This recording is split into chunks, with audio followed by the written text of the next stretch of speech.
Hi everyone, this is Marsha Harris. I interviewed a director of disability support services, often called DSS, at a public university in the Mountain West. I gave him the pseudonym Mr. Director. I had the opportunity to sit down with him and followed up with emails as part of my Access and Success assignment. And our conversation gave me an inside look at what it really means to promote inclusion and accessibility in higher education. I'll steer toward the interview components that I found to be most meaningful, and then give you some of my personal takeaways. To start, Mr. Director's career path really stood out to me because it showed how leadership and mentorship early on can shape a lifelong commitment to service. He shared that during college, he always knew he wanted to help others, especially students. He was an orientation leader and resident assistant, and this gave him hands-on experience and the taste of joy in supporting students from different backgrounds. Those leadership roles, combined with encouragement from a trusted mentor, inspired him to pursue a master's degree in higher ed administration. After working several years in student life, where he often lived on campus and was constantly on call, he decided to shift into a new professional area that allowed him to stay connected with students in a different way. This led him to the role of the Director of Disability Support Services, a position that combines advocacy, administration, and direct student support. He described his work as a mix of operations, training, personal connection, overseeing policies and accommodations, educating faculty, and, most importantly, listening to and supporting students with disabilities so that they can thrive academically. When I asked what he knew about access and success before taking on this role, he reflected on how relatively young the American with Disabilities Act, ADA, actually is.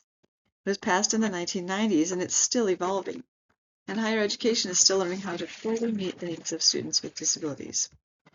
He said that there's still a lot of uncharted territory in the field of disability services, especially when it comes to invisible disabilities and traumatic brain injury, or TBI. Many students don't know what help to ask for, and staff members aren't trained to recognize or support those needs. Among the biggest challenges he identified were limited resources and myths about disabilities, ongoing stigma that can prevent students from seeking help.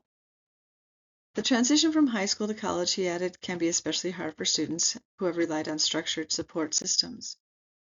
However, Mr. Director also shared some truly meaningful successes. He said the most rewarding part of his job is hearing students' personal stories, celebrating their progress, building authentic relationships that empower them to believe in themselves. To him, success isn't measured by paperwork. It's found in the one-on-one connections where students can feel and they're supported and valued. When we discussed students with intellectual disabilities and those recovering from brain trauma, my particular interest, Mr. Director offered some powerful insight. He explained that the challenges for students with TBI are often invisible and diverse, which supports much of my research. He underscored that no two cases look the same. It's because the injury and individuals are unique, and combining this makes for cases that are not identical. Many of these students end up withdrawing from college, not because they are not capable, but because they and their instructors don't always know what kind of help to request or provide. For those who do remain, his office focuses on tools like assistive technology or note-taking, memory aids, and flexible course loads. But he admitted that there is still a lack of formal training for staff, and that really struck me. It showed that even with passion and dedication, professionals in higher education need more structured training and resources to meet these complex needs effectively. He also challenged the traditional idea of college being a four-year plan. Instead, he believed that every student should have the freedom to design their own pace and pathway. And this perspective really resonated with me because it emphasized flexibility and individuality, two things that are often missing in higher ed models when serving students with disabilities.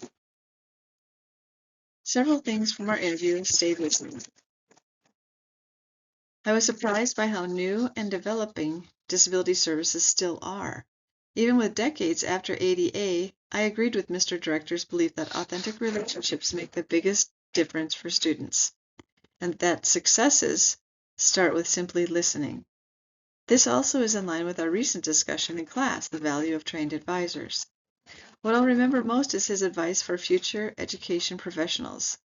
Learn about universal design, challenge stereotypes and the myths that he referenced, be willing to listen and learn from students. That advice reminds me that supporting access and success isn't just about legal compliance or accommodations forms. It's about empathy, awareness, and ongoing learning. Ultimately, this interview made me realize that the work of disability service professionals is both personal and profoundly systemic. Mr. Director's commitment to his students reminded me of why leadership in higher ed matters. It shapes lives, one student at a time. It also creates a greater urgency for me to secure training and help for professionals serving students who return to higher ed after having survived a brain injury. Thanks for listening. This interview helped me to see how much progress has been made in higher education, but also how much work still needs to be done to ensure that every student has a chance to succeed. I look forward to seeing your presentations this week. Thank you.